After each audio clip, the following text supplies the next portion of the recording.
Going, the red light is going. Great. I'm ready. Hello everyone, welcome once again to Editing Academy. Hi Laura.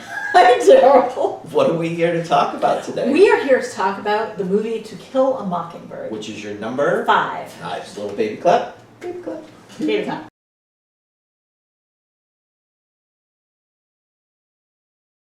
Number 5 of my favorite movies of all time. So I do have some things about that I'll rush through here real quick. Doing it on my leg so you don't get mad at me. To Kill A Mockingbird came out in 1962, directed by Robert Mulligan, starring Gregory Peck, Mary Badham, adapted from Harper Lee's 1960 Pulitzer Prize-winning novel To Kill A Mockingbird, was nominated for a bunch. Best Picture, Best Director, Best Actor, Best Supporting Actress, adapted screenplay, art direction, cinematographer, original score, and it stars a bunch of other people as well, but we'll just dive right in. Alright, dive right in. So, a couple of things about To Kill a Mockingbird. So, again, it was based on the 1960 Pulitzer Prize winning film. So think about the fact that this came out in 62. Book. You're right. It was a Pulitzer Prize winning book. This came out in 1962, so not a lot of time passed between the publishing and the fact that she won a Pulitzer and the film.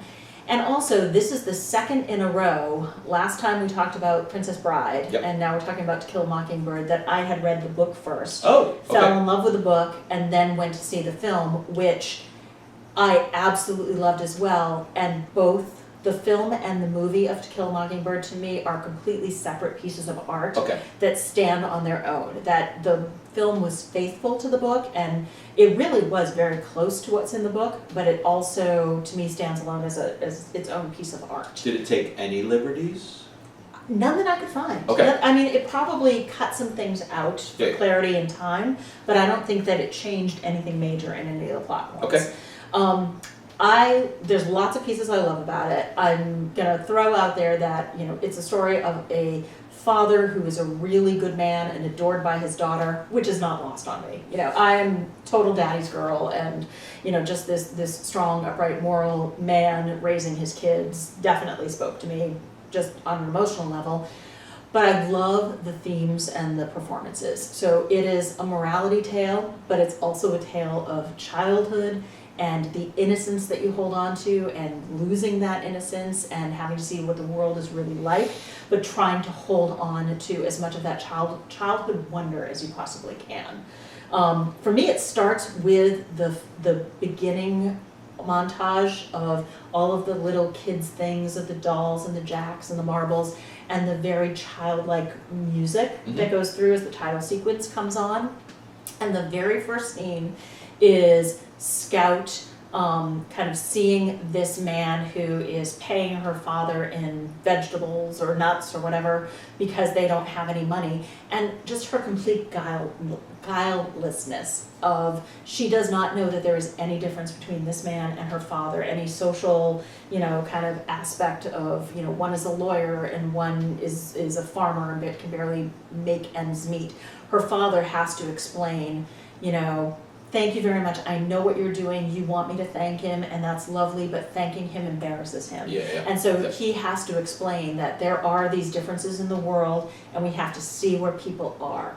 She even asks him, is he poor? And he's like, yes. Are we poor? Yes. And then he gives an explanation for the difference of poor. Yep, there's country poor, which is a little bit different. And I just love that he tries to show her the world in a way that she can understand it. And yet he never tries to take away that innocence and that guilelessness away. Like in the moment when they're up, at the jail, and, she is talking to the crowd, and they are seeing themselves reflected in this small child, and see who they have become, and she doesn't see who they are, she doesn't see what they're doing.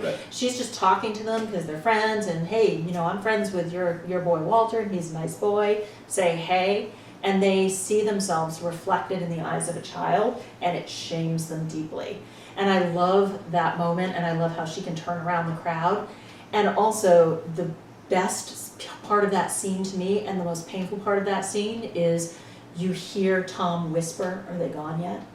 And, Atticus says, yeah, they're gone and they won't be coming back. Like, you forget Tom is even there and listening to what's happening and does not know, A, is this crowd gonna overtake this man? B, is this man really gonna stand up for me when it comes down to potential violence against him or his children? No, probably, is what he's thinking.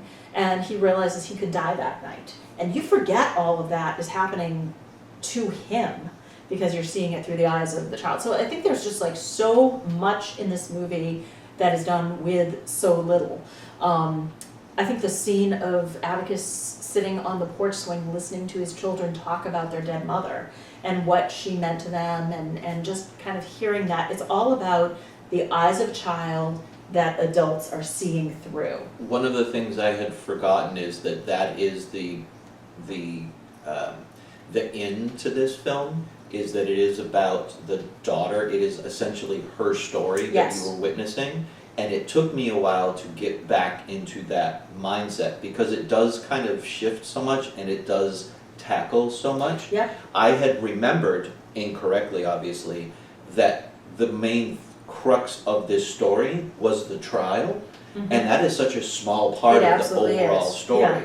So going through, I was in my own head was getting in the way of the story that was being presented to me. So I had to step back and kind of reevaluate that because it does tackle multiple things. One of the strengths, I think, then give you two seconds. One of the strongest elements of this is the father-daughter relationship and how he is able to communicate information to her and have her absorb that and understand it while still, because what I love about it, and this is just good parenting, he talks to her, not at her. Yeah. He doesn't go into long, lengthy explanations of, well, that's the way the world works and blah, blah, blah. He does try to give it to her in ways that she can understand, so she does and is able to move forward onto something. She doesn't leave any of those conversations still deeply questioning. She gets an answer. She may have to process the answer, but she gets an answer that she can sit with. Exactly, I agree. And I think, yes, a lot of the movie is about Tom and the trial in how the children absorb it, not in kind of the trial itself. And another piece that I think is actually bigger than the Tom story is Boo Radley. It's at the beginning, you've got these kids who are, Boo is a boogeyman. He's the scary boy that lives down the road who's going to kill them with the butcher knives and, oh, let's go touch the house. And that's how kids process, and that's they understand, and they don't they hear the rumors and all that, and then suddenly they start to get gifts, and they're like, oh, okay, well, wait a minute, what does this mean? And then Boo saves her life, and so like suddenly it's just this beautiful moment of her seeing this boy or man that she was afraid of, realizing the reality of him, realizing his terrible life and the way he's probably treated in his home, and being like, oh, this is a protector. This is somebody who came to save me and my brother. I think that part, upon watching it this time, was lost on me, and I think that's part of the reason I have the confusion. Hearing you explain it in that fashion, you're absolutely 100% correct, but that did not come across to me. It just seemed like this outside element that suddenly at the ending of the film comes in, and now we're supposed to understand. I had forgotten about the little moments of leaving gifts and things like that, and that is far more subtle and far better. I just had skipped over those parts. Yeah, Boo is a critically important arc in the whole movie, because again, he starts out as something to be afraid of, and then something to be wondering about, and then something to kind of respect from afar, and then suddenly he's in their life. And also the other piece where Boo is so important is with Atticus and his change and frame of mind, because Atticus is all about morality and honesty and ethics, and this is the right way to do it. And just even like Tom, he's already thinking about, okay, well, we might have lost this one, but we're going to appeal. And he just believes in law and order and doing the right thing. And at the end of the movie, he has to put honesty on a shelf and realize that empathy and kindness and doing the right thing for somebody may be more important than doing the honest thing. He knows Boo Radley killed that man. Everybody knows that Boo killed that man. And that bringing him out into the open and putting him through any kind of trial, or even he's going to get off and everybody understands that, it would be unkind to him. So Bob, what's his name, fell on his knife. And that's what happened. It's a moral, he has to grapple with his moral questions. Right. I did get that part of it, that was an important thing, and that he was going through a slight identity crisis, because it did juxtapose, or it came up against what his actual belief system was, and it could, the right thing could not be put in his box and positioning of the right thing. Exactly. The right thing was to let this go, but that doesn't jive with what he was thinking and feeling before as the right thing. So I got that as a moment. Again, the whole Boo Radley saving, and then suddenly the last, 20, 25 minutes just all being about Boo Radley just seemed to come out of nowhere, so I just got very confused. And in context now, it makes a lot more sense, but as I was watching it, it seemed like it was rushed and therefore disjointed. I'm getting now that it was not, and I was just missing a lot. Well, and I think maybe this is where the book versus the film, because again, I reread the book, every couple of years. So again, maybe some of that is coming from knowledge from the book, that it's not as demonstrated in the film. But I think when you're talking about, again, just a perfect little, moment in time, the way they set everything up beautifully. As far as just the other thing I love about it is Dill. Again, these are kids who are living their lives in the 30s of, they're running out, they're in the dark, they're doing whatever, you come home for supper. This kid shows up every 2 weeks in the summer, and you play with him for 2 weeks, and he just runs next door and opens the screen door, and he's part of the gang. And so it's just that they're living this very normal, idyllic life, while over the top there is just horrible civil rights injustices. And there's, again, a man who has pretty severe mental health issues that is not being treated well by his family down the road, who just wants to probably, in his mind, be part of that gang and play with these kids and hang out with them, and he's not given the ability. I think that there's just so many beautiful, quiet moments, and again, Gregory Peck, I just think he played this part brilliantly, and I'm glad he got Best Actor. Yeah, his performance in this one is a little bit more subtle than I remembered Very it subtle. being. I thought for some reason he was a bigger, he just played it bigger. He doesn't. It's a very subtle performance. It's a very subdued, quiet performance. Even when he gets angry at things, he doesn't shout. He doesn't get animated. He does try very hard to at least understand where people are coming from, but has no problem drawing a line and being like, no, this is the way it's going to be. So it is a very subtle performance for sure. Yeah, and I think also, some people could look at it and be like the whole white savior thing again, and I think like we said with Dances with Wolves, no one gets saved. Yeah. So it isn't. It shows that he is doing his job, and he doesn't necessarily want to do this job, but he is doing this job because it's the right thing to do, and he has the respect of the African American community. And nobody in the community really changes except for his daughter. Right. And that's the one that matters. Exactly, because then you're looking at the next generation that's coming up. So just fun fact for Laura is, so there are very few lines in movies. So we've talked about, I'm a huge crier when it comes to movies.